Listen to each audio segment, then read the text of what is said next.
Ang susunod na programa ay rated PG. Patnubay at gabay ng magulang ay kailangan sa mga batang manonood.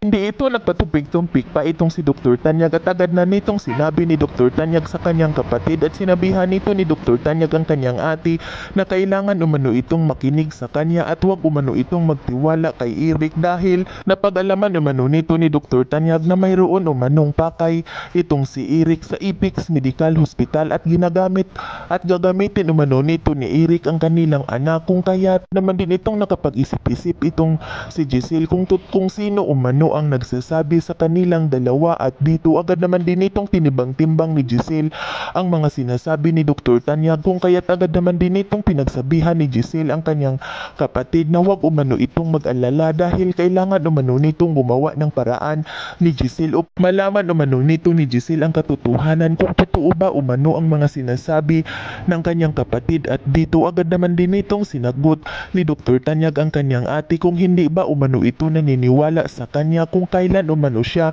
nagsisinungaling nito sa kanyang ate.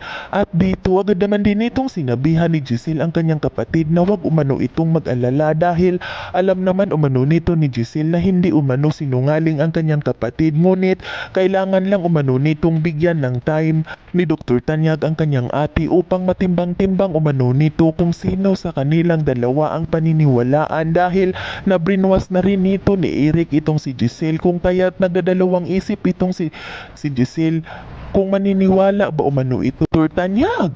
Kung kaya't agad naman din itong sinabihan ni Dr. Tanyag ang kanyang ate na sana maniwala umano ang kanyang ate sa kanya at huwag umano itong maniniwala kay Eric upang hindi umano mapapahamak ang Apex Medical Hospital at agad na itong nagpapaalam itong si Dr. Tanyag sa kanyang ate na lumabas na umano ito at dito nang pagkalabas nito ni Dr. Tanyag ay napabuntong hininga itong si Giselle kapag isip-isip ito na baka tama umano ang mga sinasabi ng kanyang kapatid ngunit kailangan rin umano nitong kinggan ni Giselle ang side ni Eric kung kaya't agad itong nakapagdesisyon itong si Giselle na sa ngayon wala umano itong kinakampihan itong si Giselle at kailangan umano nitong alamin ni Giselle kung sino umano ang nagsasabi sa kanilang dalawa.